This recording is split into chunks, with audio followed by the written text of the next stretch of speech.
आता भिवंडीच्या दरात मिळणार सर्व प्रकारचे दर्जेदार कपडे अगदी तुमच्या जवळ. भिवंडी टेक्सटाईल्स, नेरळ.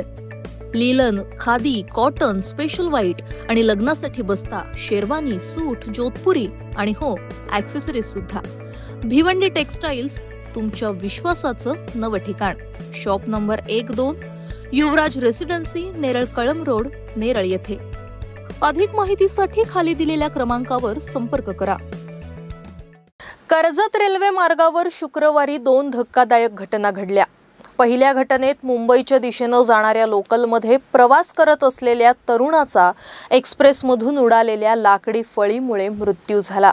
तर दुसऱ्या घटनेत गॅस सिलेंडरची वाहतूक करणाऱ्या टेम्पोनं नेरळपाडा गेटला धडक दिल्यानं गेटचं मोठं नुकसान झालं आणि संपूर्ण मार्गावरील वाहतूक ठप्प झाली. पहिल्या घटनेत चंद्रकांत जाधव, राहणार पाषाणे, वांगणी हे नेहमीप्रमाणे कामासाठी मुंबईकडे निघाले होते. त्यांनी वांगणी रेल्वे स्थानकावरून लोकल पकडली. ट्रेन वांगणी गोरेगाव परिसरात असताना कर्जतच्या दिशेनं जाणाऱ्या एक्सप्रेसमधून उडालेला लाकडी फळीचा तुकडा दरवाजाजवळ उभ्या असलेल्या चंद्रकांत यांना जोरात लागला.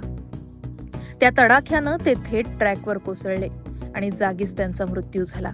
या अपघातात इतर 2 प्रवासीही जखमी झालेत. जाधव यांच्या पश्चात पत्नी आणि 2 लहान मुलं असा परिवार असून घरातील कर्ता पुरुष गेल्यानं त्यांच्या कुटुंबावर दुःखाचा डोंगर कोसळलाय. या घटनेनंतर सामाजिक कार्यकर्ते सचिन म्हस्कर यांनी रेल्वे प्रशासनाला माहिती दिली असून प्रशासनानं सर्वतोपरी मदतीचं आश्वासन दिलंय. तर दुसऱ्या घटनेत घरगुती वापरातील भारत गॅस सिलेंडर वाहतूक करणारा एक टेम्पो नेरळपाडा गेट येथे रेल्वे गेट बंद होत असतानाही हयगईनं गाडी पळवत होता. त्यावेळी टेम्पोची लोखंडी बॉडी स्वयंचलित गेटला धडकली. या धडकेत गेटचं मोठं नुकसान झालं आणि तो बंद पडला. परिणामी मध्य रेल्वेच्या अप आणि डाऊन मार्गावरील सिग्नल प्रणालीवर परिणाम झाला आणि मार्गावरील वाहतूक पूर्णतः विस्कळीत झाली.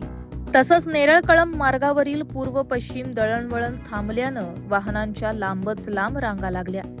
रेल्वे पोलिसांनी संबंधित टेम्पो चालकाला ताब्यात घेतलं असून टेम्पो आणि गॅस सिलेंडर ताब्यात घेतलेत.